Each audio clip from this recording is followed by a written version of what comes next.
Olá, pessoal. Boa noite a todos. Hoje, aqui na Faculdade Senac, Curitiba Portão, nós damos início ao ciclo de palestras que nós planejamos para esse mês de agosto. Vamos falar todos os tópicos que envolvem, ou a grande maioria dos macrotópicos que envolvem o desenvolvimento de sistemas.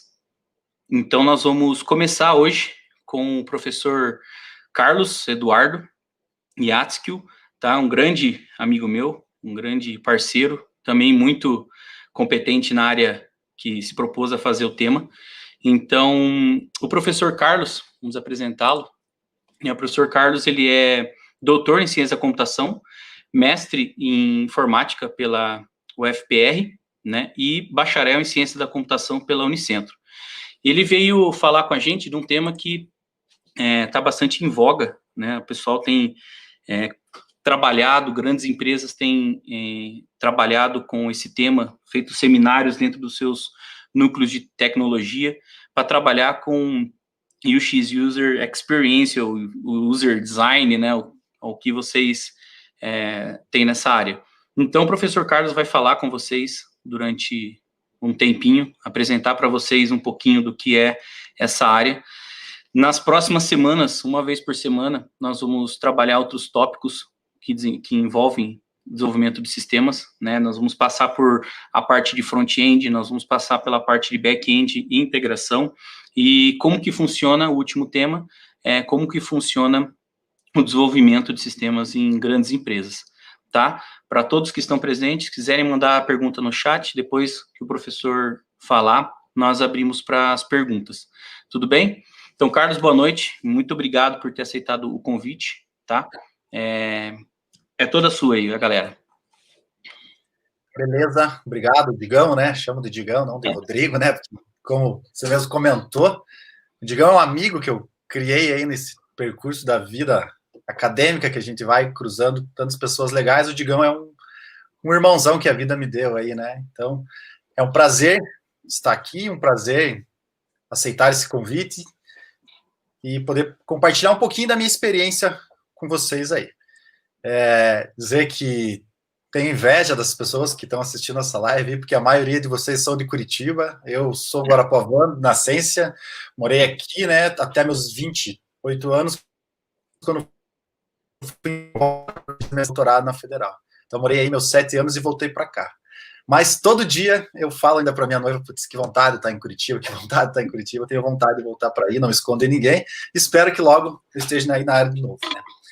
Mas eu vou falar um pouquinho para vocês sobre como criar softwares, algumas técnicas para que esse software seja realmente importante para o usuário, que tenha uma excelente qualidade. A gente sabe disso, hoje em dia as pessoas desenvolvem software e alguns dão muito certo e outros dão muito errado.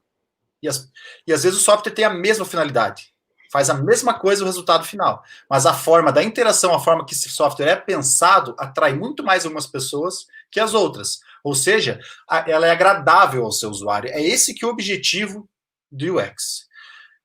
Tem uma crítica já inicial, já vou fazer para vocês aqui, para vocês entenderem.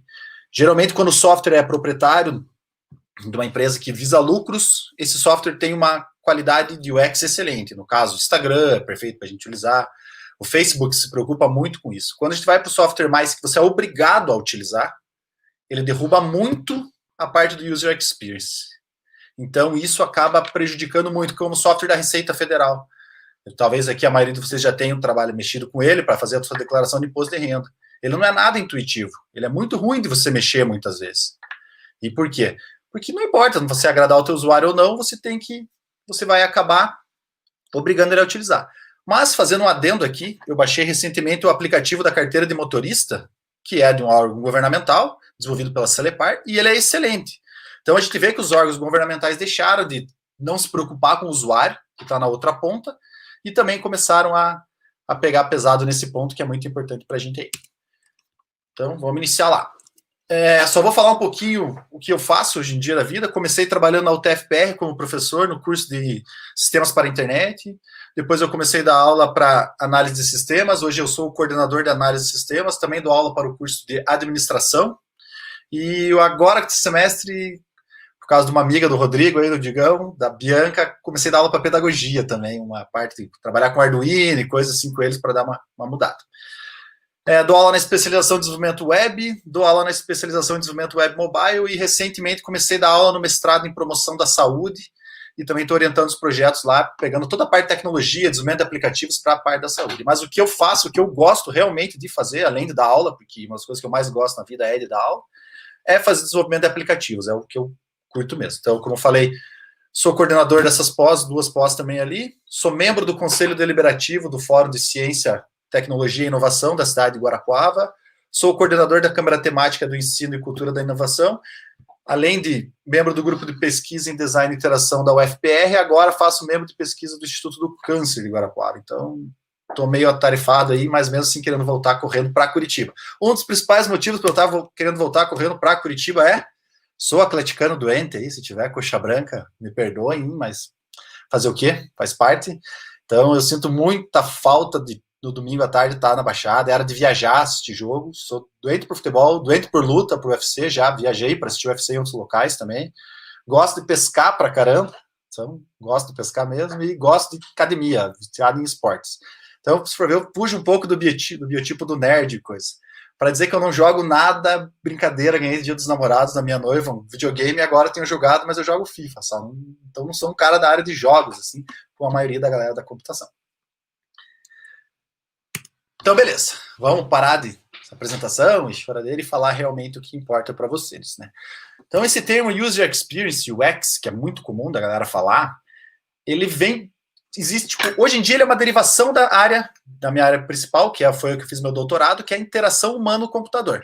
A IHC, que é uma área das mais tradicionais da computação em si. Se vocês ainda não trabalharam com ela, durante o decorrer do curso, vocês vão chegar a ter o contato com essa disciplina, que estuda acessibilidade, para desenvolver software para pessoas com deficiência, design universal, diversas coisas assim. E um dos pontos principais é o User Experience, ou seja, você projetar softwares que eles são para cumprir uma função das pessoas e que as pessoas achem isso agradável para elas, ou seja, que eles gostem realmente de usar aquilo que tem lá. O UX só existe para software? Não, gente. Desde que o ser humano inventou o primeiro objeto lá, sei lá, uma pedra que o cara fez transformar uma faca lá, alguma coisa, ele usava um objeto. Então, desde esse primeiro momento em que o homem criou um objeto, tem a experiência do uso daquele objeto. Mas tem diversas coisas que a gente pode falar: celular, cadeira, carro, controle, ar-condicionado, talher, caixa eletrônico, computador e até mesmo um copo de cerveja em si. Não deixa de ter uma experiência de você utilizar ela.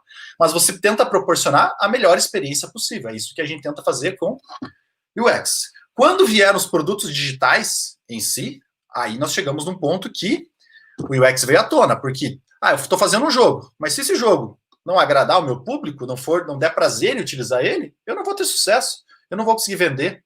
Então, com o tempo dos caixas eletrônicos, os tablets, os videogames, a TV digital, tudo mais, esse fato da experiência do usuário mudou muito em si. Ao você utilizar um produto, você pode ter tanto uma experiência negativa quanto positiva. Tenho certeza que quando você mexer em algum programa, você falou: nossa, mas que ruim que é de mexer nisso aqui, né? Por quê? Porque a experiência de uso dele é péssima. Então, se a tarefa for realizada sem demora, sem frustração e sem encontrar problemas nesse caminho, podemos dizer que esse produto que você criou tem uma boa experiência de uso. Isso varia de pessoa para pessoa. Claro, eu não vou conseguir fazer um produto em si que agrade a todo mundo. É muito difícil isso. Porque os produtos têm diversas formas diferentes, as pessoas têm gostos diferentes e assim muda muito. E cada pessoa tem uma experiência de uso. Tipo, eu tenho certeza que o uso do caixa eletrônico é um exemplo básico disso. Tem gente que vai falar: o caixa eletrônico, ele é tranquilo de mexer. E tem gente que tem uma dificuldade extrema de mexer. Por quê? Porque tem pessoas que têm uma visão um pouco mais com problemas de visão, às vezes a habilidade motora para clicar numa tela ali não é a mesma, a capacidade de ler e entender, principalmente entender o que está escrito ali, não é a mesma. Então, o fator de uso desse software muda muito, e a experiência de uso também. Mas, só um adendo no caixa eletrônico: por que o caixa eletrônico não é tão fácil de usar quanto o Facebook? Por quê? Porque o caixa eletrônico guarda teu dinheiro.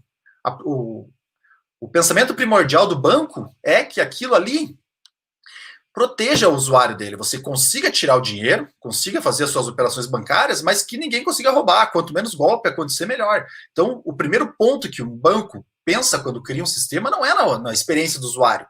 Ele pensa primeiramente na segurança, com toda certeza. Então, é um adendo que a gente faz aí. Essa é uma imagem clássica aí do livro, do principal livro do User Experience, da Casa do Código, que é muito interessante. Então, o primeiro ali é o produto típico da Apple, né, que só tem um botão para você clicar. O produto típico do Google, que só tem uma barrinha. E daí, quando a nossa companhia vai lá e desenvolve alguma coisa em top de campo lá e tudo mais. Então, geralmente é o que acontece, é o que deixa a usabilidade péssima e a experiência do usuário um pouco ruim. Claro que é uma imagem bem significativa, né, porque ali, o de baixo é um preenchimento no formulário, né, poderia ser mais simples, talvez, mas o preenchimento no formulário não é bem assim. Então, eu vou abordar 3 técnicas principais, existem mais, com toda certeza, mas essas 3 principais já conseguem dar uma ideia de como a gente pode criar uma boa experiência do nosso usuário. A primeira dela é personas, talvez algum de vocês já tenha visto falar. O user flow, o fluxo do usuário, que ajuda muito, muito quando você vai desenvolver um produto, pensar na qualidade disso. E no último ponto, a prototipação, que, putz, muito tempo, né?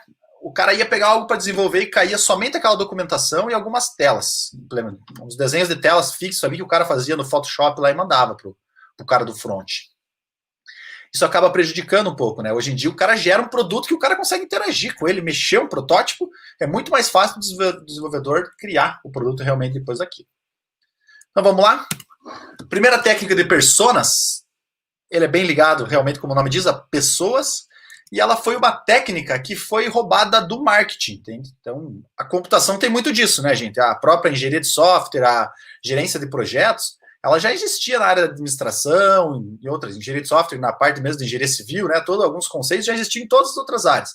E a computação, por ser uma área mais nova, ela é acostumada a se apropriar dessas coisas assim. E então a experiência, o persona veio roubar do marketing, principalmente quando os caras vão pensar em campanha publicitária. É uma coisa que eles roubaram e veio melhorar muito a parte da experiência do usuário. Então, olha o que é a ideia, gente. Você não tem como fazer um produto de software que agrade todo mundo. É impossível, como eu falei para vocês. Nós temos usuários novos, nós temos usuários mais velhos, nós temos usuários que gostam de uma cor, usuários que gostam de outra, e tudo mais. Quando eu vou desenvolver um software que eu não consigo enxergar o meu usuário do outro lado, é um problema que eu tenho. Por quê? Porque, cara, eu estou fazendo para quem? Quem é o meu usuário? Quem é a pessoa que vai utilizar isso? Daí os caras vão lá, fazem uma pesquisa, levantam dados, tem um monte de dado lá, né, cara? Se eu não consigo enxergar uma pessoa utilizando o meu produto, a chance desse produto não agradar ninguém é muito grande. A técnica de persona é pegar, fazer um levantamento de características do seu público-alvo, de quem serão os seus usuários em si, e transformar essas características em uma persona. 2 personas, umas 3 personas no máximo ali, se o público for muito distinto. Então, a persona é um personagem fictício que, se você lê a descrição dele, parece que ele existe. Ele parece uma pessoa de verdade. Você consegue pensar que você está desenvolvendo seu software para aquela pessoa. Mas como isso, professor? Não tem lógica alguma. Então, ou seja, vamos pegar uma sala de aula aí da Faculdade Senac do Portão aí. O Digão pode só abrir o áudio ali e me responder. A turma ali tem bem mais homens que mulheres, né? Não foge do padrão do normal da computação. Sim, temos mais homens do que mulheres, exatamente. É o padrão da computação, né? Então, uma persona que é pensando num produto feito para os alunos da Faculdade Senac, ele seria o quê? Essa persona nunca seria uma mulher. Ela seria um homem. Por quê? Porque temos mais homens em sala. Mais ou menos a faixa etária de 18 a 21 anos ali, que a maioria de vocês estão. Então, pegaria aqui 19, 20 anos ali, escolheria a idade de uma persona. Aos gostos. Gosto de jogar, gosto de fazer isso, gosto de fazer aquilo. Então, eu transformaria as características em gerais de vocês, eu fazia um levantamento do que eu quero saber, e transformaria isso numa só pessoa. É mais ou menos essa tática aí. Então, a ideia é você pensar no teu usuário ideal, ou seja, mesmo fazer um levantamento de quem é e poder transformar em uma pessoa só. E quando você faz isso, você tenta fazer que aquele produto seja um único para a pessoa, que tenha todos os gostos dela junto. Então, você tenta trazer isso junto para o teu produto em si. Eu vou dar um exemplo aqui de algumas personas que foram elaboradas. Então, Lívia, 27 anos, graduada em publicidade e propaganda e analista de marketing em uma startup. É solteira e mora sozinho com seus 2 gatos, que trata eles como filhos. Ela queria passar mais tempo com seus gatos, mas trabalha muito e não sabe como distraí-los. Seu objetivo é comprar um produto que resolva a falta que seus gatos sentem dela. A sua empresa vai ajudar a Lívia com brinquedos pet de alta qualidade que vão entreter seus gatos enquanto ela estiver trabalhando. Ou seja, se você lê isso aqui, não parece que é uma pessoa? Primeiro ponto, tem os dados dela, idade, se é solteira, casada, se tem filhos, se não tem. O segundo ponto diz qual que é o problema dela. Qual que é o problema dela? Ela tem gato e queria distrair eles. E o terceiro ponto é onde vai entrar teu produto. Como o teu produto vai resolver o caso dela ali? Nesse caso, você vai fazer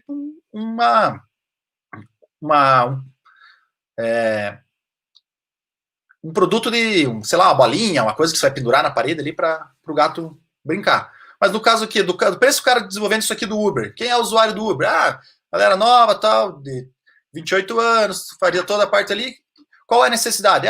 Ele queria chegar mais rápido nos locais, ele não quer ter carro, porque a despesa de garagem é muito alta, seguro é alto, e não quer gastar muito com táxi também. Então a sua empresa vai desenvolver um aplicativo que una o prestador de serviço lá e tudo mais. Então, é assim que a gente consegue tentar fazer um produto que a pessoa realmente utilize, que realmente ela gosta. Esse é o primeiro passo. Você entender quem é o seu público-alvo, ou seja, todo mundo que são as principais pessoas que você quer atingir e tentar transformar elas em uma só pessoa. Aqui tem um outro exemplo, que é do Diego, que é workaholic, casado, gestor de marketing de uma empresa de marketing digital, tem perfil analítico e focado em números, obcecado com novidades e inovações, busca novidades no mercado internacional, quer sempre qualificar seu time e não tem muito tempo porque sua agenda é apertada. Ele gostaria de aumentar seus resultados com marketing, gerar mais leads e qualificadas, aumentar suas vendas, inovar suas estratégias e tudo mais. Nesse ponto aqui, nesse fato de persona, eles colocaram ainda algumas coisas que podem impedir ali, né? Seus principais obstáculos são a falta de orçamento para investir em novas soluções. Então, às vezes, os caras complementam tanto a persona que deixam até os... Tipo, ela tem uma ambição, mas para ela atingir aquele ponto, tem algo no caminho que é o quê? A limitação de grana ali que pode ocasionar para ele. Sua empresa poderia oferecer um plano completo de marketing de conteúdo, facilitando a rotina de Diego, ao mesmo tempo que permite a ele mais tempo para executar tarefas importantes. Então, nesse caso, nós temos 4 pontos. Os dados dele, o que pode adaptar, ele atingiu o que ele gostaria, e por último ponto, o que a tua empresa tem a oferecer para ele. Claro que isso aqui tem que ser adaptado realmente para as necessidades de um software em si que você está desenvolvendo para colocar a sua ideia em prática. Então aqui, primeiro passo, coleta de dados. Quem são seus potenciais usuários? Quem você quer atingir? Qual o público que você quer atingir? Foi o que eu acabei de perguntar para o Rodrigo ali. São homens? São mais mulheres? Eu chutei mais ou menos a idade, mas por ser um professor das turmas mais ou menos parecidas, eu sei como são, né? Então, tem que coletar os dados, tem que entender realmente quem são essas pessoas, quem são o seu público-alvo, para depois você tentar montar um personagem muito próximo ao mundo real, né? Quais dados podemos pegar? Primeiro passo, demográfico, que seria gênero, idade, cidade, escolaridade, cargo, que faz no trabalho, qual o segmento, que tipo de empresa. Pessoal, qual é a rotina, quais são as responsabilidades, quais são os objetivos, qual a trajetória profissional. E, por fim, conteúdo. Quais redes sociais está presente, como que aprende novas coisas, quais formatos de conteúdo que gosta de aprender. Aprende sozinho lendo livros, aprende sozinho fazendo cursos online. Quais assuntos você mais gosta de acompanhar? Então, para você criar persona, é importante você fazer um levantamento de dados bem completo do seu público em si.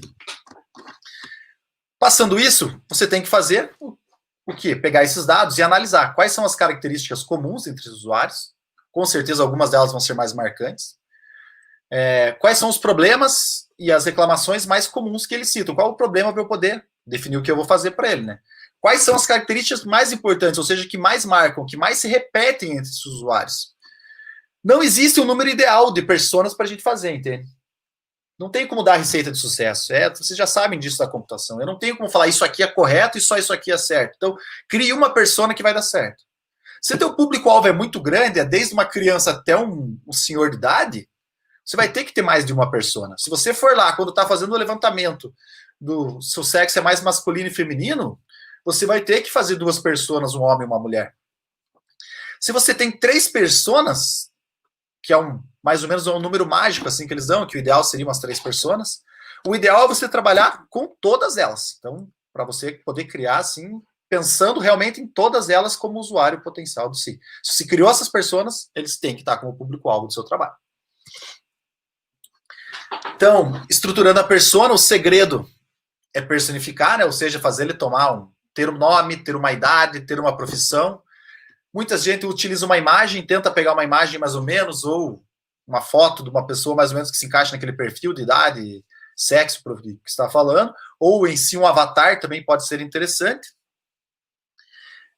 E é interessante que essa pessoa tenha mais do que essas informações numa folha de papel. Não pense que aquilo ali vai virar uma folha de papel para ficar jogada lá. Então, isso aqui tem que estar na parede, no meio da empresa de dev, tá falando, nós vamos fazer desse jeito aqui. Pensando nesse cara aqui. Esse cara tem que gostar do nosso produto. Então, tem muita gente que coloca coisas extras, que seriam os objetivos pessoais, profissionais, as dores, as aspirações, as dores profissionais ali, né? Muitas vezes eles colocam isso para poder melhorar o trabalho em si. E por fim, para finalizar a parte de personas aí, para não se estender muito nesse ponto, nós temos 3 tipos de personas. Então, eu desenvolvi 3 personas. Eu tenho uma primária, que, ou seja, aquela pessoa tem que ser atendida pelo meu produto. Ela não ficará satisfeita caso o design seja feito para qualquer outra persona. Ou seja, se eu fizer um produto que não agrade exatamente a primeira persona, eu terei problema. Vamos pensar aqui, ó. Um aplicativo que os alunos acessam para verificar suas notas, o andamento da sua disciplina. Quem coloca essas informações nesse aplicativo são os professores. Tá? Mas quem é a pessoa que tem que ser mais agradada nesse aplicativo? É o professor? Não. A primeira persona tem que ser o aluno. Ele é o principal usuário da minha ferramenta. Então, eu tenho que criar uma persona pensando nos alunos. Mas eu tenho uma persona secundária. A secundária é aquela ideia. Ela fica satisfeita com a interface da primária. Ou seja, o professor, se os alunos dele estão felizes, eles estão contentes com aquilo, já para ele, já está bom. Mas claro que, na medida do possível, que as necessidades que ele tem, também aquela ferramenta propicia um bom uso para ele. Mas, principalmente, se o aluno estiver reclamando, nossa, não consigo mexer, está péssimo aquilo ali, vai dar problema para o professor. Então, o não agradar a primária acaba problemas para a secundária. E server persona é aquela pessoa que não utiliza o produto, mas é afetada pelo seu uso. Um exemplo básico, aquela pessoa que aguarda o atendente fazer a sua reserva de quarto. Quando que você chegou num hotel diretamente e mexeu no sistema, viu? Eu quero um quarto aí. Você não faz isso. Quem faz isso é o atendente. Ele é o usuário primário. Mas você é uma served persona. Ou seja, indiretamente isso atrapalha você. Se o mau uso do cara, o cara demorar muito tempo para fazer aquela etapa, vai acabar que você vai ficar insatisfeito. Então, é a persona que não usa o produto, mas ela acaba tendo problemas caso a primária e a secundária também resolva esse problema. Então, trabalhando com personas, tem que identificar esses 3 focos aí.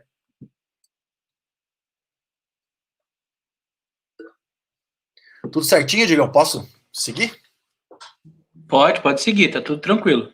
Então, beleza. O user flow, gente, ele vem após você entender quem é teu usuário. O user flow é um fluxograma. Um fluxograma para você entender passo a passo como o usuário vai utilizar.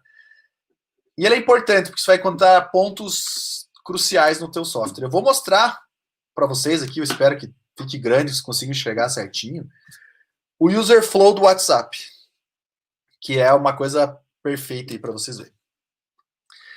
Então, antes de você ir para meter a mão na massa lá e prototipar o teu aplicativo, ou se desenvolver o teu aplicativo, caso seja o teu objetivo já direto, sem prototipar, você tem que realmente entender quem é o seu usuário, com a tática de persona, e entender qual caminho ele vai fazer dentro do sistema. Se você oferece um produto, ele não consegue interagir corretamente com aquele produto, ele não consegue chegar ao final, que muitas vezes acontece, é sinal que você está algo muito errado aí, então você tem que melhorar o teu User Flow. Então, os fluxos são feitos de pequenas interações, que existem algumas possibilidades. Vocês já estão na computação, que tenho certeza tiveram uma disciplina chamada algoritmos, aí, a lógica de programação inicial, essa parte, já começam a ver os condicionais lá, né? O if, o else e tudo mais, né? Pelo menos isso. O se. Então, o que acontece? Sempre temos mais de um caminho a poder seguir. E essa possibilidade de caminhos pode gerar problemas em si. Então, quando nós temos tarefas que existem muitos caminhos a seguir, o user flow pode ajudar demais a gente trabalhar. Então, é importante a gente mapear os pontos críticos desse desenvolvimento, né? Esse diagrama nunca é linear, ou seja, se eu decidir seguir por um caminho, muitas vezes eu não consigo voltar atrás, então tem todo esse ponto. E a gente tem basicamente isso: um ponto de início, um ponto de fim, e as decisões e escolhas, que podem ser pontos de entrada e saída, né? Muitas vezes. Então, quando a gente está lá, tem alguma coisa bem complexa, é muito interessante a gente utilizar um user flow. Um exemplo básico é redefinir uma senha, né? Você não chega lá e envia minha senha, você vai ter que colocar a tua senha, às vezes você vai ter que colocar um campo de e-mail ou uma pergunta secreta. São alguns passos que você tem para recuperar a sua senha, no caso você tenha, ou redefinir se tenha perdido. Então ele tem um caminho a seguir. Se aquilo não for bem estruturado e o usuário não conseguir chegar até o final, se perder um usuário ali, se ele não conseguir trocar a senha, o cara vai usar outro produto e não o teu, né? Então a ideia é que você possa fazer isso rapidamente, também não é uma tarefa, nem a persona, gente, apesar da coleta de dados, quanto o user flow e o protótipo, que eu vou mostrar à frente, ele não pode ser algo que você perca muito tempo fazendo, porque você tem que logo ir para o desenvolvimento, então são etapas que você tem que fazer bem feita, mas rapidamente, para cair na mão do desenvolvedor. Eles vão entender realmente o comportamento do usuário, ele precisa dar feedback ao usuário a tudo que está acontecendo, né? Ele tem que fazer essa interação corretamente, e principalmente porque, gente, vocês como futuros programadores aí, vocês vão cair muito nessa. Muitas vezes são contratados para fazer um serviço de uma área que vocês não entendem nada. Cara, esse tempo atrás o cara estava explicando um software que era para gestão agrícola, a parte de talhão. Cara, eu nem sabia o que era um talhão, cara. Não tinha nem ideia. Ah, depois o cara foi me explicar, um pedaço de terra. Então, não, mas eu preciso colocar um talhão daí, cara. Putz, talhão, cara. Mas coloca um talhão. Não tinha ideia do que era, né? Então, muitas vezes o desenvolvedor cai para fazer alguma coisa, né? Que ele nunca viu na vida, nunca tem nada. É igual eu agora que eu estou trabalhando na parte dos aplicativos para saúde ali. A gente tem uns aplicativos ligados à Covid, o cara vai colocando os dados ali. Eu tenho um aluno que ele é médico, nesse mestrado de promoção da saúde, e ele me explicando, daí ele falou o nome dos sintomas lá, sei lá, anamnese, eu não lembro bem certo como que era o nome. Daí eu olhei e falei, cara, eu não sei o que é isso. Daí eu estava fazendo a tela do aplicativo já, né? Daí ele, cara, ele falou o nome, mas eu não vou lembrar bem certo, assim. Se o Digão lembrar e souber por causa da pâmela, aí tava, mas é anamnese, que na final das contas era a perda do olfato, né, e que o cara não sentia mais cheiro e nem gosto, mas, putz, cara, eu, como desenvolvedor, eu não tinha ideia do que era aquilo, então, sempre tem, esse é o ponto, você vai cair para fazer o produto, geralmente, para alguém com uma área que você muitas vezes não tem conhecimento algum.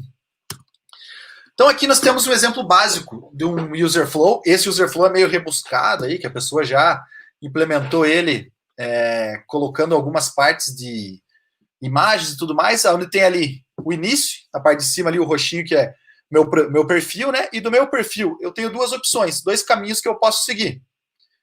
Que eu posso ir para os meus posts, visualizar eles, eu posso editar meus posts, né? Atualizar meus posts ali. Ou eu posso ir para editar o meu perfil, trocar meu perfil e subir a imagem nova do meu perfil. Por final, os dois se unem ao mesmo caminho. Mas eu não tenho como ir do post direto para trocar minha imagem de perfil. Então, são caminhos distintos. Então, a gente tem que cuidar muito nesse ponto aí. Aqui eu tenho um user flow um pouco mais completinho ali. Talvez ficou um pouco apagada a flash de login ali do primeiro. Então, você inicia, tem a parte de login. Se o seu login está correto, você já pode ver sua conta. Mas e se o seu login não tiver incorreto? Você pode tentar novamente fazer o seu login, né? E se isso aí não for 3 vezes e não der certo, já era. Acabou, né? Você não consegue mais, vai ter que resetar o seu o seu e-mail. Se você tem o e-mail, tem na base, vai achar o teu e-mail na base e vai mandar a senha para o teu e-mail. Se não tem na base, você vai ter que falar para o cara digitar o e-mail novamente. E se mesmo assim o e-mail não estiver correto, o cara vai voltar lá por início para tentar outro registro, porque você não tem como mandar a senha para um cara que não consegue acessar, tentou 3 vezes e não conseguiu acessar, e também quando você coloca lá para ele redefinir a senha dele, ele não consegue acessar o e-mail. Então é um fluxo do usuário bem feitinho esse aí, de ponta a ponta. Esse é o melhor de todos. Depois o Digão tá com a minha apresentação ali, que eu acho fantástico, que é o do WhatsApp, né? Então tem o Start, onde você abre o WhatsApp. A primeira coisa, o que ele aparece? Se o contato está na lista recente. Se ele está na lista recente ali de contatos, você vai clicar nele. Você vai selecionar ele no caso. Se ele não está, você vai ter que clicar em nova conversa, né? E procurar por esse contato. Então percebam que o fluxo chega no losango ali, ele espalha. Ou você já acha ele, ou você dá uma volta. Quando você deu a volta, você achou o contato, qual o tipo de mensagem que você quer fazer? O caminho de cima é imagem ou vídeo, o caminho reto é texto e o caminho de baixo é áudio. O caminho reto ali que é texto, então nós temos ali, o cara vai escrever a mensagem de texto, percebam que quadriculado ele tem a opção de colocar ou não algum GIF, né, algum emoji ali, agora hoje em dia mais as figurinhas, né, e pode enviar. Se ele vai mandar um arquivo de imagem ou vídeo, ele vai ter que clicar no Clips, né, para selecionar. Se essa imagem existe já, o que ele faz? Ele pega na galeria, né? Seleciona na galeria e seleciona a mídia. Se essa imagem não existe, ele vai ter que clicar na câmera e gravar essa mídia. Ele tem a opção lá, tem quadriculadinha, de adicionar ou não uma legenda, ou seja, eu tirei uma foto e quero mandar alguma coisa junto, para enviar. Se fosse de áudio, ele vai pressionar no microfone, né? Para mandar a mensagem. Se ele ficou feliz, ou vai rodar, ou ele segura o microfone, ou vai rodar ele para cima, né? Que ele fica, estica o dedo, passar por cima ali, que ele fica travadinho enviando. Se ele ficou feliz com a mensagem, ele aperta o símbolo de mandar e enviou. Se ele não ficou feliz com a mensagem, ele tem a possibilidade de criar tudo isso aí novamente. Então, esse é o do WhatsApp, o user flow deles, bem completo, né, no caso aí. Algumas coisas, talvez, dessa última versão já modificou, mas ele tem muita coisa aí bem bacana que dá para a gente entender o que é um fluxo do usuário, porque todo mundo usa o WhatsApp, né, e sabe disso. Tá.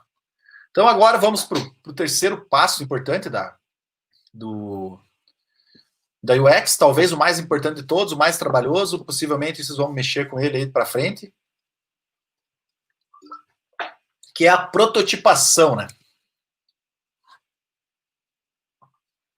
Que não importa qual produto você está desenvolvendo, a prototipação é essencial. Existem empresas hoje em dia que são especializadas só em prototipar, né? Então a empresa de desenvolvimento grande lá, ela contrata uma empresa só para fazer a parte de prototipação, né? Isso durante muito tempo ficou na mão de muitos designers, né? O design fazia isso, Photoshop, coisa, desenhava tudo lá e vinha para o programador se virar. E o que dava uma guerra, e quem programa mais tempo sabe disso, porque o cara escolhia, fazia uma corzinha, um botão lá e tudo mais, e foi, né? Hoje em dia não é mais bem assim, né, gente? Porque os frameworks de desenvolvimento front aí tem muita coisa pronta e bonita, né?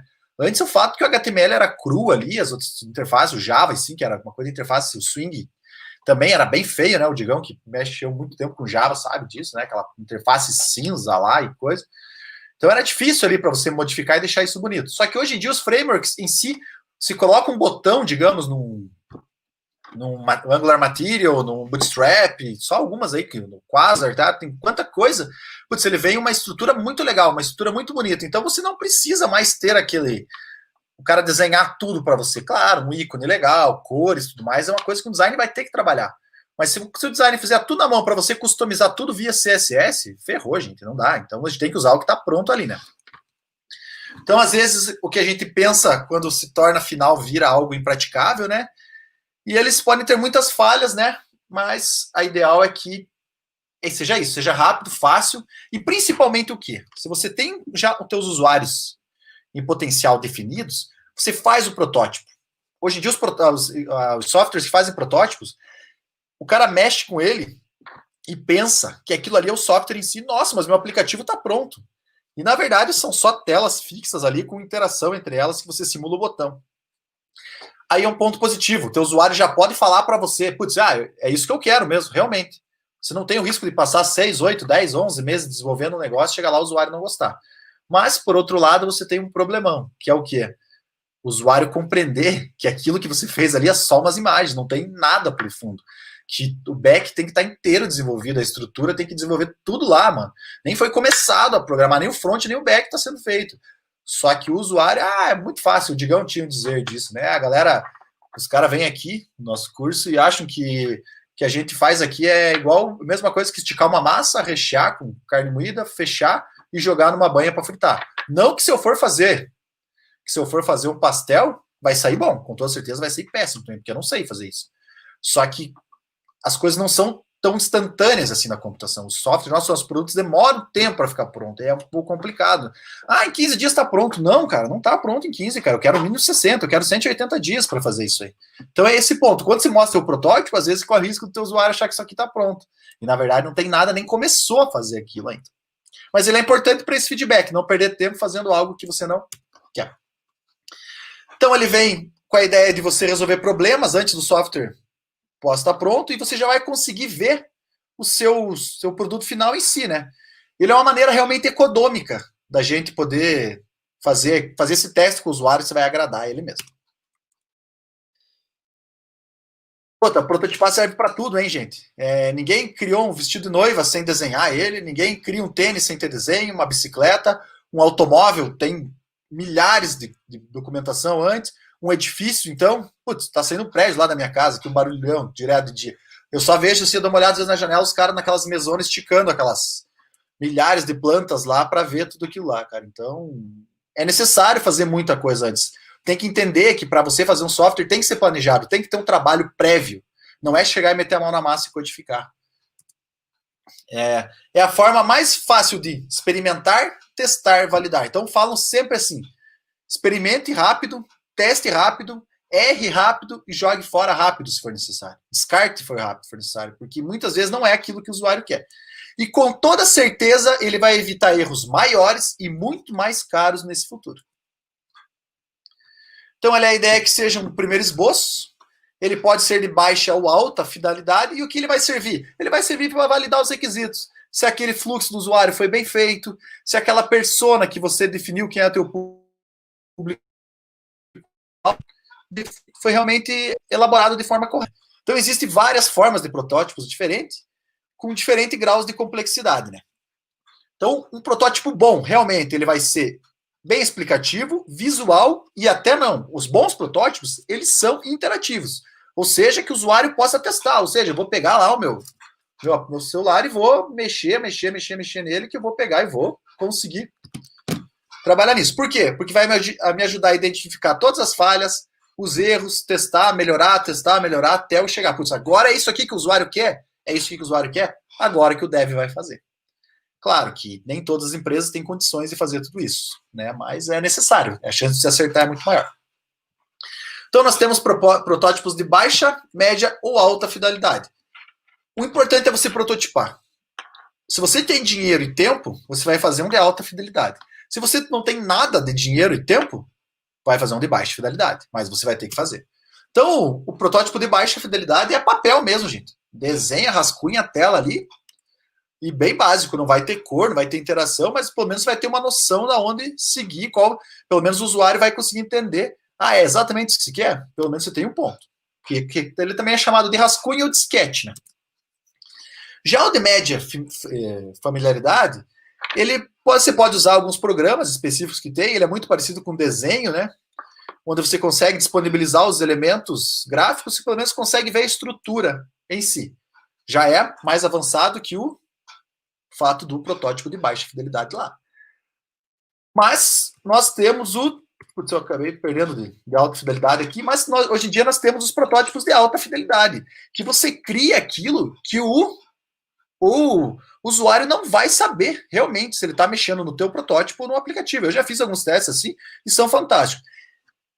É tudo clique e arraste, gente. Você cria uma tela, coloca a barra lá em cima, você coloca o side menu, você coloca os campos de texto, você coloca botões, você cria várias telas, você seleciona aquele botão, coloca uma ação que vai sair daquele botão para ir para aquela outra tela. Então você consegue fazer interação, até validação de campos, gente. Você consegue fazer para apresentar mensagens de erro.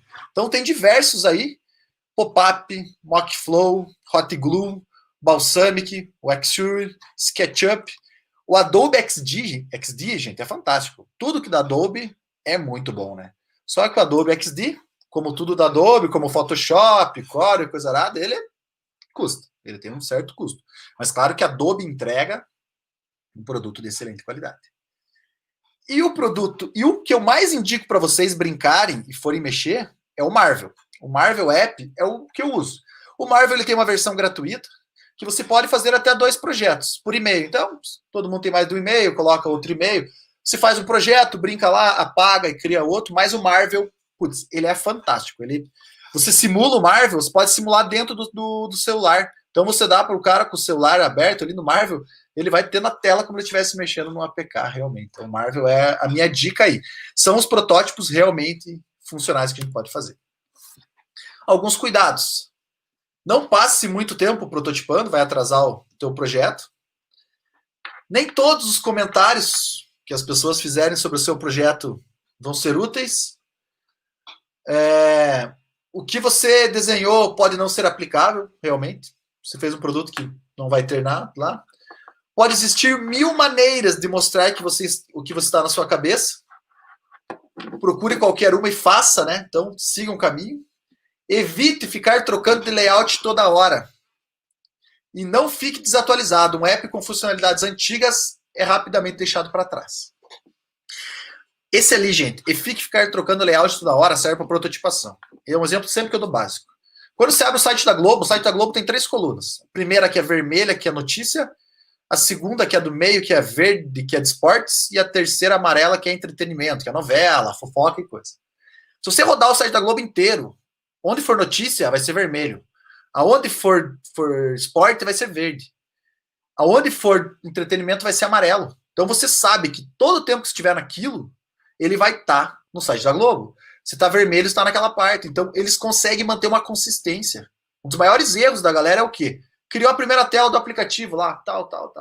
Beleza, o cara logou. Quando o cara loga, cara, parece que está em outro aplicativo. Totalmente errado, totalmente diferente.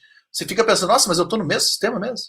Cara, escolher uma cor, essa cor é a tua identidade visual, ela tem que ir até o fim com você. Então são etapas que a gente tem que... Gente, é um tema muito grande aí para vocês se aprofundarem. Eu queria dar uma pincelada para vocês conhecerem um pouquinho sobre o que é o UX. Tem muito material na internet. Se for para indicar algo para vocês, tem um livro da Casa do Código, que é baratinho, 20 pila ali, o livro da Casa do Código, e é excelente sobre isso.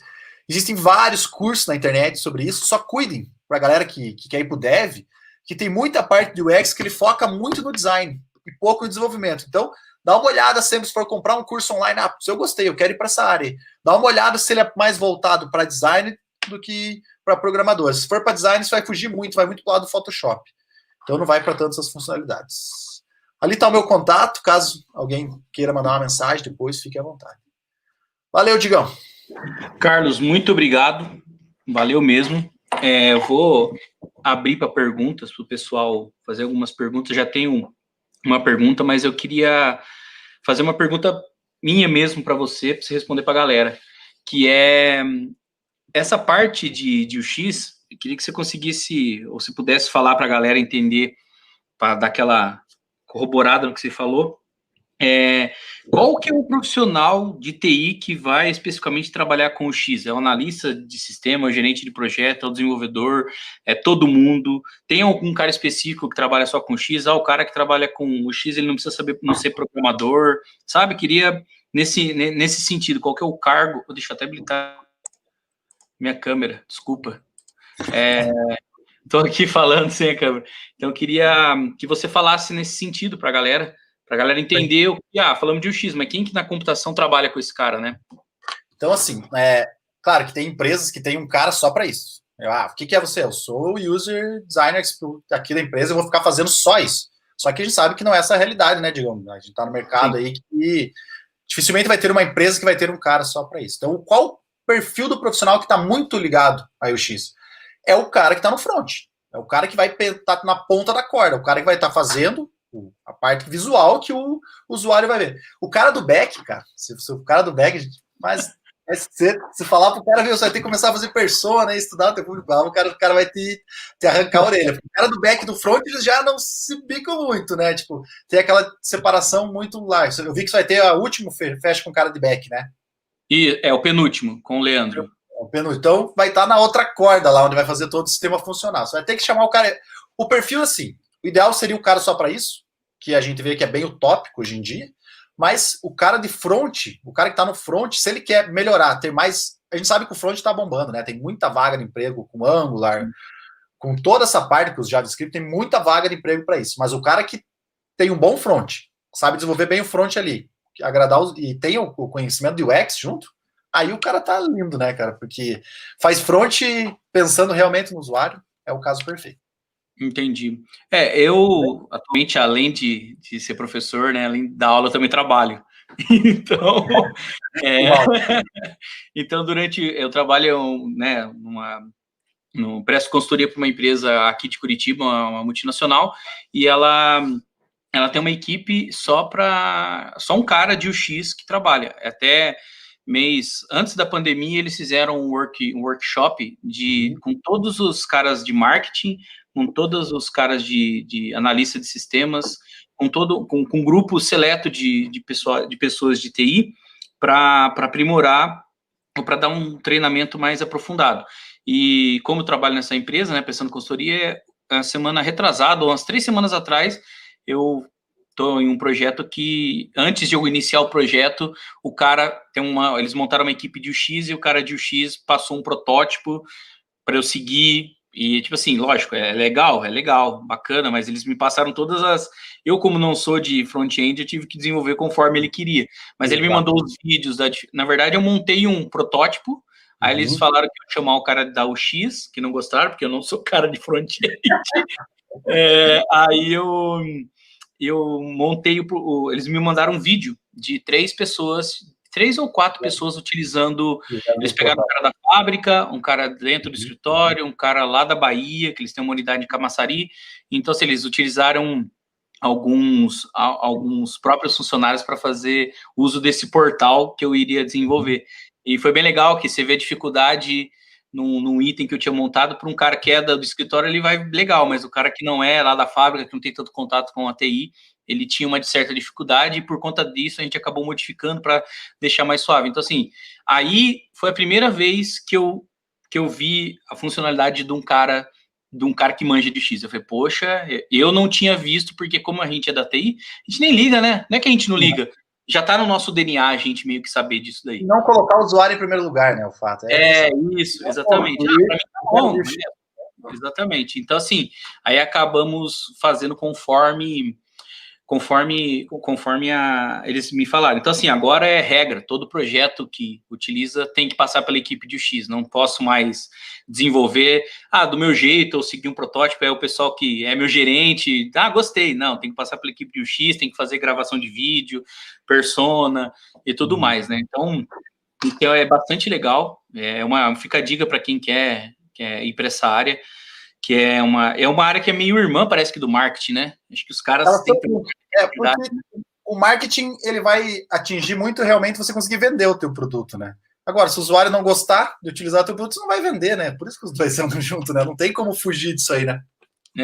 Esses dias até deu uma disciplina para o pessoal aqui do curso e eu pedi para eles fazerem uma prototipação. E eu não combinei com o Carlos, os alunos que estão me assistindo aí. Vocês viram que ele colocou o Marvel app aí, né? Então, mesmo que vocês utilizaram e mesmo que eu fiz as correções do projeto para vocês fazerem, fazendo as correções, então é o que é utilizado por profissionais. Então, a gente está... O profissional utiliza, a gente está utilizando aqui na faculdade também. O fato do Marvel, ele é gratuito, né? Até certo ponto ali, né? Ele tem uma limitação. Claro que não tem como comparar com o Adobe XD, a mesma coisa que eu falo do GIMP ali, de qualquer editor de imagem, comparar com o Photoshop, né? O que é da Adobe é da Adobe. Se abrir um leitor de PDF no no Fox Reader lá e abrir no Adobe Pro. Sim, o XD é muito melhor, obviamente, né? Mas... na nossa época de estudante, de programador, a gente não tinha, na época de que a gente estava aprendendo, eu não me lembro de ter protótipos a fazer assim, a gente fazia meio que desenhando com o usuário na tela, no papel, não era meio, ou fazia um... Vinha aquele sketch, o rascunho, né? Você lembra, eu não sei se você chegou a trabalhar com Dreamweaver, que era do Adobe Dreamweaver, que era bem antigo, que você fazia um modelo, e aí você mandava ele gerar em HTML, aí ele gerava em HTML para você, e você tinha que ir modificando. Era terrível fazer isso. Sim. Dava mais trabalho aí para ver o que escreveu. Exatamente, dava um trabalheira do caramba. Como as páginas eram mais estáticas, né? Isso daí é bastante interessante. Então, assim, não tinha na minha época. Eu acho que a importância dessa parte de UX, da prototipação, no caso, estou falando mais dela, né? Mas é porque a gente consegue ter uma ideia de como vai ficar, né? E isso para o cliente, porque o Leandro, até que está nos assistindo aqui, que é o penúltimo palestrante, que vai falar de back-end e de integração, ele sabe que o usuário, ele quer só ver a telinha funcionando perfeitamente, colorido, bem bonito. A tela, mas o back-end, ele não quer, ele não quer saber. Então, vamos dizer assim, a tela tem que estar bem feita. O back-end também tem que estar bem feito, mas o back-end, se você não fizer tão bem feito, você não vai conseguir ver, né? Então, a tela, mas aquele negócio, o que importa para o usuário, qual a linguagem de programação está sendo desenvolvida, não importa, desde que funcione realmente, seja rápido e agrade a forma dele. Mas pensa assim, ó, Guilherme, você falou que o cara lá travou em um ponto. Tanto que foi feito uma mudança. Se não existisse o protótipo, quanto tempo você teria demorado para implementar aquilo? E daí chegava no ponto que o cara utilizar, o cara ia utilizar aquilo, porque foi feito daquele jeito. Mas não foi feito pensado para ele, porque quando você colocou esse protótipo, o cara usou, mudou, realmente atendeu a necessidade dele. Então é isso que faz atender a real necessidade do usuário. E, cara, todo mundo sabe quanto, tipo, tem mais ou menos noção de cifras que custa um software hoje em dia. Não é barato. Tanto que quando você vai fazer um orçamento para alguém, eu quero que faça uma app para mim, a hora que você fala pro cara, você passa o valor, o cara fala, o quê? Você tá ficando louco? Por quê? A galera acha que é barato, e não é assim. As coisas demoram pra... Tá, mas eu preciso de 120 dias para fazer isso. Tá, não. Tem outro cara que faz em 15, então vai lá e pega, vamos ver o que o cara vai te entregar, né, cara? E o ditado, a frase que você falou que eu também utilizava de fritar pastel em 5 minutos, não é a mesma coisa que fazer um software, eu utilizo até hoje. Os alunos estão aí, não me deixam mentir. O pessoal acha que é como trocar um pneu de carro, fritar um pastel. Faz um software para mim ali, é coisa simples, mas coisa simples envolve, igual a construção de uma casa. Você construir uma edícula também é complicado, apesar de ser só uma edícula, uma casa é o mesmo trabalho, entendeu? É só o tamanho que é diferente. Mas para você ter uma ideia, como a galera não compreende nada, na minha primeira aula do mestrado, que são médicos, fisioterapeutas e tudo mais, são pessoas, não tem ninguém da TI que tem conhecimento algum. Eu mostrei um aplicativo rodando, mas era um aplicativo que carregava umas coisas ali, informações de cronograma, de eventos, daí você podia acessar a programação de evento detalhado, algumas coisas assim, e mostrei 3 telas ali, eu mostrei as telas lá e abrindo outro, tava com 2 projetores, abrindo outro projetor, falei, gente, tá vendo isso aqui, ó? Ó, isso aqui é código para fazer isso aqui funcionar. Os caras terem noção da complexidade que é para fazer. Isso que eu mostrando só a front ali, não tava nem os get lá e os posts da API lá atrás.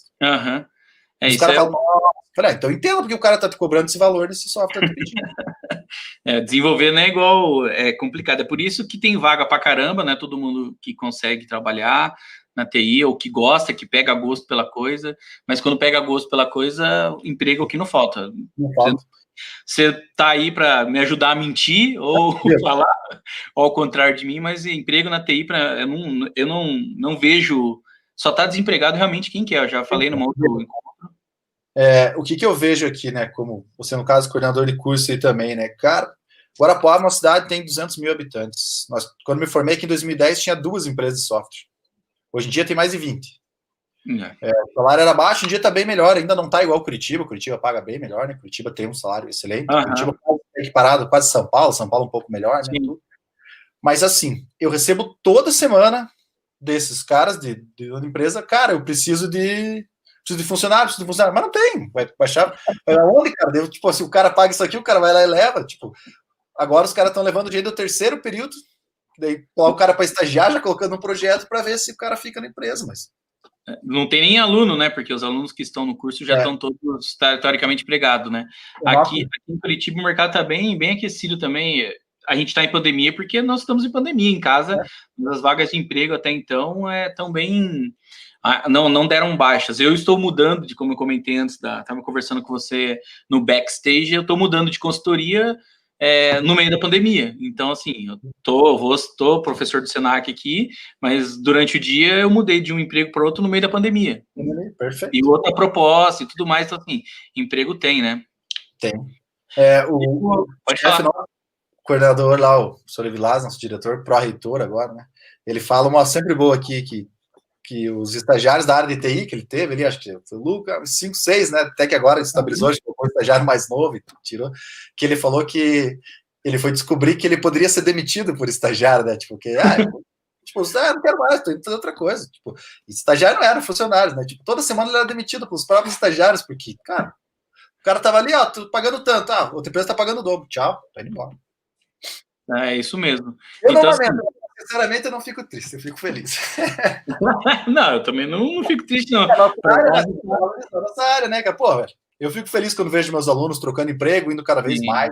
Putz, o cara tá em São Paulo, o cara tá não sei onde desenvolvendo. Eu fico feliz, são todos os nossos ex-alunos, né?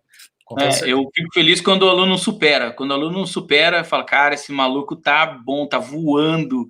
Aí eu falo, nossa, que orgulho, cara. Fui professor desse cara aí, esse cara realmente era muito bom. E eu acho que o mais legal de também a gente trabalhar com educação superior é você ver o retorno que os empresários, a confiança que os empresários depositam na gente quando vêm buscar os nossos alunos, que eles sabem da qualidade dos cursos, e aí depois num bate-papo informal, fala, cara, aquele aluno que você indicou, o moleque tá voando, o moleque é muito bom, cara, e aí você fala, putz, que legal, cara, você vê que a nossa missão como professor, a gente vê que tá encaminhada, porque a gente vê um cara que começou com a gente, não sabia nada de TI, começou aos poucos na faculdade tendo aquele interesse, e no final das contas o cara tá voando. Isso para mim é quase como ganhar na Mega Sena, porque dá uma satisfação, eu mudei o futuro daquele profissional, né?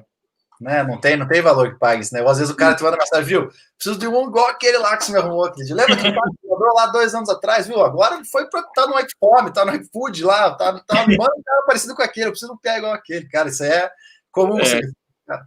O pessoal acha que a gente faz de birra, né? A gente não quer indicar aluno, mas a gente não tem aluno, por isso que a gente fica nessa brincadeira de tentar formar mais do que 10 alunos por turma, né? Entra 40 e se forma 10. Eu quero formar entra 40, eu quero formar os 40 para todo mundo ter emprego, para a gente ter aquela mudança social que a gente precisa, né? A gente tem aquele déficit o famoso apagão técnico que a gente possa ter no futuro, porque a gente não tem profissional da TI, a gente tem 50 mil vagas que não são preenchidas por mês na área de TI, olha 50 mil vagas, olha o tanto de gente que poderia estar empregada por mês, né? A gente não tem, então a nossa missão acho que é essa.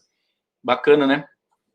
Carlos, deixa eu aproveitar aqui, o Éder fez uma pergunta aqui para você, eu acho que quando você estava falando do fluxograma, tá? Ele perguntou assim, para cada tarefa, você tem que ter um fluxograma separado ou tem que ser tudo junto? Bom, Éder, então é o seguinte, depende do tamanho, né?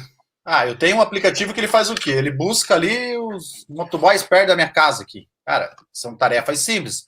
Agora, pensa num sistema, eu não sei se o Senac tem aplicativo, digamos, para você fazer as suas consultas, que o aluno pode consultar, digamos, horário e coisa. Ele é interativo. Tem da biblioteca, a gente tem o portal do aluno, temos sim. Então, como que você vai colocar no fluxograma só? Biblioteca, nota, presença, pedir documento, extrato digamos, de pagamento e tudo? Não tem. Então, isso depende muito. São etapas simples, coloca no mesmo. Se são muita etapa, muito complexo, separa. A regra do user flow é o quê? Início e fim, foi separar caminho. A atividade é linear. Quadradinho, chegou em desvio, galera. É o famoso losango, é o losango que faz a gente abrir. Também é ideal, quando eu colocar se é correto ou errado, colocar um símbolozinho ali. Eu não coloquei detalhadamente, né? Porque senão a gente ficaria muito tempo aqui falando só de fluxograma, uma hora e toda, para ensinar a fazer em si. Ali foi meio para dar ideia do que é. Mas é o caminho. Então, não existe uma regra, faz numa só ou não faz. Só que imagine se você pegar um fluxograma ali que tenha... Pense só esse aplicativo aí que você falou que tem todas essas funcionalidades, daria o quê? 1000 balões, sei lá, porque tamanho daquilo, fica inviável. Então, se é muita função, e principalmente se as funções são separadas, elas não são iguais, né? Elas não travam na mesma, tá? Faz tudo separadinho aí que fica melhor para você. Até porque os próprios fluxogramas podem ser reutilizados. Use uma técnica que eu falo bastante para os alunos quando estou ensinando algoritmos. Eu até falei ontem para os meus alunos, nós tivemos aula, eu falei, faça igual o Jack Stripador, vai por partes. Então, divida por partes, que é melhor você entender por partes do que no todo. A visão, às vezes, não fica... né, você se perde naquele aquele mapa gigantesco, aquele flow gigantesco, você acaba se perdendo. E quando você dá uma particionada, né, uma visão micro, você consegue tratar melhor. Como você falou, cada funcionalidade pode mudar. Eu posso que naquele determinado fluxo aconteça uma mudança, então eu quero mexer só naquela parte. E aí eu acho que fica melhor, né? Acho que cada caso é um caso também, né, Carlos? Isso, e aquele dividir para conquistar, né? Problema grande, quando menores, você consegue resolver ele mais simples. E até porque, né, Vigão, hoje não tem empresa que tá um programador que vai pegar e fazer tudo sozinho, né? Você vai ter que particionar, vai ter que dar para... Não dá. Condições, né? Quanto mais você quebrar, melhor. Então, o ideal, se for grande, separa tudo. Então, beleza. Alguma pergunta mais, pessoal? Nós temos um delay de 30 segundos. Vamos esperar aqui 30 segundos. Mas eu acho que, por enquanto, não temos mais nenhuma pergunta. Deixa eu ver aqui. Estou tentando achar uma perguntinha aqui, tal. O Anderson falou ali, né? O pessoal acha que é só escrever uns códigos e apertar Enter, né? Como fazer... Ele estava comentando aqui daquilo que a gente estava falando de fritar o pastel, né? Então, não é... Exatamente, Anderson, não é desse daí. Tem muito... eu acho que, assim, diferente do médico, a única coisa é que nós não utilizamos o jaleco branco, porque nós somos também bem remunerados, não vou falar que nós não somos. O bom médico, ele é bem remunerado. O mau médico, ele não é bem remunerado. Ele vai lá ganhar um salário X, que é o salário base de médico, mas não vai ser um cara que vai ganhar horrores. Né? Nós, a TI, é a mesma situação. A gente tem um salário que, se comparado com outras áreas, a nossa remuneração é superior. O começo de carreira já é um pouco mais superior. E... além dessa semelhança, né, dessa particularidade de a gente não usar o jaleco, na verdade não é semelhança, nós temos que estudar todo santo dia, ou sempre se atualizar todo santo dia. Médico é a mesma coisa, né? Então, eu falo para os meus alunos que eu me formei em 2008, e se eu parei de estudar em 2008, não vou mais fazer estudar, eu acho que eu estaria desempregado, porque se eu não continuasse estudando, não aprendesse novas tecnologia que eu aprendi na época lá, que não é tão velho, o Java, o PHP, eu já até estaria empregado, vamos dizer assim, mas eu teria que estudar os frameworks, né? Teria que estudar, por exemplo, um Java Server Faces, aprendi o Struts e o Java Server Faces antigo. Hoje eu teria que estudar o Spring Boot. Se eu não estivesse estudando Spring Boot, eu não estaria empregado, né? Então, é nesse sentido. O Éder perguntou também aqui, ó, a persona sempre representa o dono ou quem encomenda o projeto? Não, nenhum nem outro. Digamos, quem vai ser o usuário do teu projeto. Digamos, eu estou comprando um aplicativo aqui, estou fazendo uma ideia, encomendar um aplicativo para tal pessoa, mas não necessariamente. Às vezes o dono que vai fazer pode ser que seja um potencial usuário, mas sempre é a pessoa que pensar em quem vai utilizar teu. Estou fazendo um aplicativo para criança. Eu não sou a persona, o professor Carlos não é a persona daquilo ali. Vou fazer um aplicativo para usar com os alunos do colégio lá, do lugar que eu trabalho, que tem colégio também, né?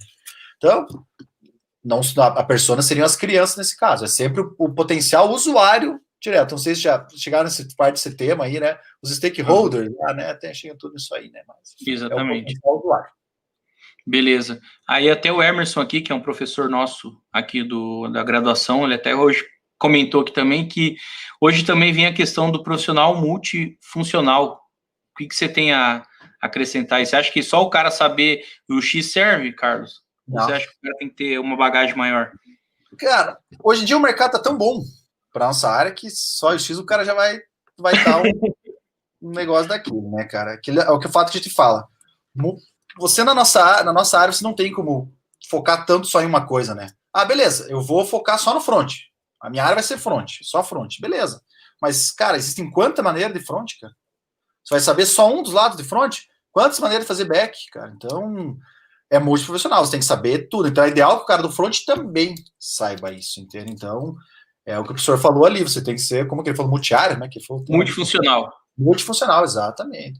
Claro que também não dá para querer abraçar o mundo, né, gente? Se o cara quiser saber fazer tudo, o cara às vezes acaba não fazendo nada. Fazer alguma área bem feita, isso aí é nítido. Você sabe de front, eu sei mexer com todos um pouquinho. Você tem que saber todas ali praticamente, mais ou menos o que é, tudo, como funciona cada uma, mas tem que ser especialista em uma, né? Em uma você tem que ter uma tal. Eu faço desenvolvimento mobile, beleza. Qual que você usa? Putz, hoje em dia, a minha especialidade é Flutter, mas se cai o negócio de React, você sabe? Me vira. Se cai alguma coisa de Ionic, se vira? Me vira, beleza. Se cai uma coisa de Kotlin, beleza, me vira. Mas a minha especialidade é tal. Tipo, se você não ficar tão cru nas outras linguagens do método mobile, também você vai ficar para trás. Então você tem que saber pelo menos todas um pouquinho. Mas que uma, se você souber todas só um pouquinho, também não adianta nada. Tem que saber uma pelo menos se virar até o fim, né? Esse é o ponto principal. Aí o Luiz Coleman pergunta aqui: melhor então ser generalista do que especialista, ou full stack?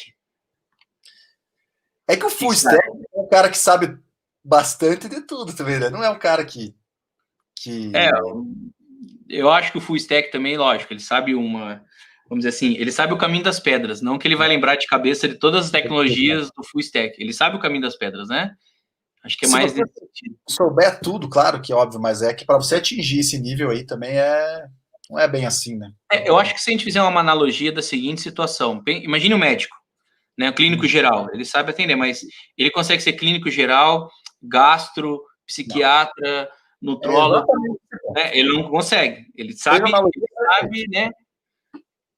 Como que beleza. O clínico geral, ele vai, exatamente, você fez a analogia perfeita, o cara chegou ali para ele, tal, ele vai pegar o exame de sangue do cara, vai poder dizer pro cara, você tá com câncer, mas ele não vai poder mandar ele não vai fazer o tratamento do cara. Esse é o fato, né? Ele sabe o caminho das pedras, eu vi que seu resultado está alterado aqui, procure vou te mandar para um médico tal. Ele sabe interpretar, mas ele, né, teoricamente, ele sabe o caminho das pedras, né? O Marcelo aqui perguntou qual a ferramenta mais indicada para quem está começando. Eu acho que ele quis dizer dessa parte de UX, daquelas que você comentou. Qual que você... Eu indico o Marvel sempre, porque o Marvel é gratuito, ele é intuitivo, fácil de mexer, ele é tranquilo, a interação ele é bem... hoje em dia ele está até com a interface em português já ali e tudo mais, antigamente era tudo em inglês, hoje em dia ele já está até traduzido. E tem muita coisa pronta no Marvel. Cara, você for abrir ali, tipo, você vai arrastando o botão, o campo, então ele dá muita... O começo do Marvel, ele até tinha eu não conseguia entender por quê. Quando você ia fazer a parte de prototipação de aplicativos, você tinha que escolher entre Android e iOS. Você podia mesclar. Só que, cara, no Android tinha algumas coisas, e no iOS tinha muita coisa. Então eu falava pra galera, viu, não pense que você está desenvolvendo só para uma linguagem. Pense aqui que hoje em dia tá com os dois que tem uma porrada de coisa. O Marvel profissionalizou, em tanto que a gente fez ali de estar pagando a conta Pro deles, porque vale a pena, né? Uma pena eles não darem a conta Pro para e-mail.edu só, né? É verdade. Eles não dão, né? Não dão. Eles não tem plano nenhum para estudante. Então eles não são perfeitos. Eles são muito bons, mas seria perfeito. Até porque se você for trabalhar profissionalmente com ele, é bom você assinar o plano profissional. Agora, como a gente está falando de academia, né? Vamos dizer assim, 2 projetinhos e tal, porque você pode ir apagando outro projeto. Você pode apagar ele e depois começar um outro do zero, né? Você guarda o PDF, né? Eles não sacaneiam, assim, digamos, do fato de você, criou 2, use outro e-mail, então, no caso, né? Você apagou, é o que eu falei pra galera, não, você acha que eu pago? Eu falei, cara, esses dias uma aluna do mestrado perguntou pra mim se pagaria, que o produto final lá, ela vai fazer uma prototipação. Eu falei, mano, não tem por que você pagar, sinceramente. Se você tem ali teu portfólio 50 projetos, ali 50 protótipos, claro, daí é interessante, né? Mas você vai ganhar dinheiro com isso, né? Você vai emitir o valor que você vai cobrar de alguém, então... Você já coloca no produto, é um valor agregado, você já coloca lá na frente para cobrar. O Flávio está perguntando aqui, o Flávio Sendimelo, quanto o conhecimento de negócio influencia na criação do produto? Aí que tá. Como a gente falou ali, né? Muitas vezes você é contratado, digamos, para fazer alguma coisa que você não sabe de nada, né? Daí a gente vai cair num ponto, principalmente da engenharia de requisitos aí, né? Do entender a regra de negócio valendo, né, cara? E é um defeito que a maioria dos programadores tem, né? Isso aí é uma coisa muito complicada, né, cara? Porque às vezes o cara não consegue interpretar realmente aquilo, né? A gente tinha até dizer que a influência é 100%, só que, digamos que eu tenho uma fala que eu sempre fiz e sempre vou fazer. Eu não sei se na tua empresa, com certeza que você trabalha, digamos, você tem coisa só de UX, tem coisa disso aí, né, cara? O cara que vai meter a mão na massa, vai programar, não é o cara que vai lá entender o que o cliente vai saber, né, cara? Isso aí porque o programador ele já pensa na forma que ele vai desenvolver aquilo, cara. Se ele for para entender a regra de negócio, putz, tem cara especialista nisso aí que vai só. Ele não vai pensar em facilitar a vida do programador, ele vai pensar em levantar os requisitos exatamente de uma forma que o cliente quer. Seria o analista de processo, no caso, né? Eu recebo minha demanda, vamos dizer assim, do analista de processo, que, teoricamente, quem faz é uma pessoa que atualmente também é minha gerente, então ela recebe esse material, faz essa análise com o cliente e acaba trazendo. Só que o que eu percebo é o conhecimento de negócio. Por exemplo, eu estava num projeto de recursos humanos, né? Mexendo com parte de recursos humanos. Eu nem faço ideia como é a contratação de uma pessoa numa multinacional. E é muito mais complexo do que eu imaginava. Sei atualmente como isso funciona? Cara, não faço a mínima ideia com os termos. Eu sei o macro processo, a visão geral, mas eu não preciso entender, teoricamente, se o cara for de tal sindicato, ele tem que pagar X%, não. O que eu desenvolvi é só, o cara tem que escolher qual que é o sindicato que ele participa. Agora, o cálculo por trás de como vai funcionar, isso eu não preciso... Em teoria, eu não preciso entender, eu só preciso passar para dentro da demanda, né? Dentro do cara. Então, é o que você falou. Como é que foi o nome do menino que fez a pergunta ali? O Flávio. Flávio, só que te digo uma coisa, o cara que entende muito a regra de negócio, consegue tirar isso, analisar ali a empresa e conseguir entender exatamente o que precisa ser feito, cara, é um dos caras que ganha mais, porque não é um processo fácil, não. Porque pensa assim, ó, eu consigo ensinar programação para qualquer um, mas eu não consigo ensinar como que funciona um processo de RH para todo mundo. No dia a dia. E vamos falar real, né? Tipo, não é você tipo, num dia vai ser de RH, no outro dia vai ser uma empresa de química, no outro dia vai ser uma empresa de comida, e assim vai. É o cara que consegue tentar fazer uma análise da empresa, né, cara, e tirar todos esses processos aí. Aí que é fogo, você conseguir abstrair, né, na verdade. Ele consegue abstrair do negócio que precisa ser feito. Esse aí. Esse é o cara. Queria ser essa pessoa, não tem. É o funcionário dos sonhos, né? É o funcionário dos sonhos. A questão da mudança de consultoria que eu estou fazendo, estou sendo uma empresa de beleza para uma empresa de material de construção, né? Então, trabalho atualmente no Boticário, estou indo para Tigre. Então, assim, eu só mudei porque o ramo é totalmente ao contrário. Então, eu quero entender dos processos de como é que funciona em outra área para eu agregar isso, porque a tecnologia eu já sei, mas eu não entendo como é que o cara vende um pedaço de cano lá, mas eu sei como o cara faz a fabricação de um perfume, eu já entendo o processo, né, dentro do sistema. Então, esse foi um dos atrativos que eu acabei aceitando a proposta para ir para outra empresa. Então, é um cara que... Esse é o conhecimento que eu quero ter, entendeu? Eu quero o diferencial... não quero saber todas as programações, mas eu quero saber eu quero saber o processo de negócio de várias empresas para poder agregar lá para frente, né? Perfeitamente. Isso. Bom, pessoal, eu acho que é isso, Carlos. Gostaria de agradecer imensamente a tua fala. Valeu, parceiro. Quando você precisar de mim, também estou à disposição. O pessoal que está assistindo a live, semana que vem, nós temos uma outra palestra que vai ser uma continuidade do que o Carlos falou, que é sobre desenvolvimento front-end mobile. Então, vocês vão reparar que nós vamos seguir uma sequência meio que lógica dentro do desenvolvimento do sistema. Então, nós vamos falar de UX, depois vamos passar para a parte do front-end, depois para a parte do back-end, e como elas se comunicam dentro de um processo de desenvolvimento numa empresa grande, que é a última palestra. Então, assim, semana que vem a palestra é na segunda-feira, não é na quarta. Nós conseguimos na quarta com o Carlos, porque era o tempo livre que ele tinha, mas as outras próximas 3 palestras acontecerão na segunda-feira, às 7h30 da noite, no mesmo canal do YouTube. Nós vamos disponibilizar toda semana o link para vocês que estarão inscritos. Luiz, eu não sei se ela está gravando. Eu creio que sim, porque está no YouTube, então ela vai ficar gravada. Ela já grava automaticamente. Então, depois você pode acessar o YouTube aqui do Senac, Portão, que ela vai ficar que ela vai ficar gravada. Quem não se inscreveu no YouTube aí do Senac Portão, se inscreva, que quando tiver uma live nova, ele manda para você uma mensagem no seu celular, né? Ativa o sininho lá no YouTube, que você vai receber uma notificação no seu celular, no seu computador, no e-mail, onde você desejar, que a gente está online, tá bom? Quer falar mais alguma coisa, Carlos? Quer despedir? Cara, vou só para me despedir aqui, cara, agradecer a oportunidade, sempre você é um amigo de longa data aí já, né? Podemos considerar. Espero só estar aí mais perto de vocês na próxima e, quem sabe, fazer uma conversa que nem essa aí na Faculdade Senac do Portão pessoalmente, né? Eu quero estar aí quando for para Curitiba. Você sabe que sou um cara que, quando voltar isso aí, não posso estar indo. Eu vivo em Curitiba, tenho saudade da região, dos botecos, principalmente, das regiões.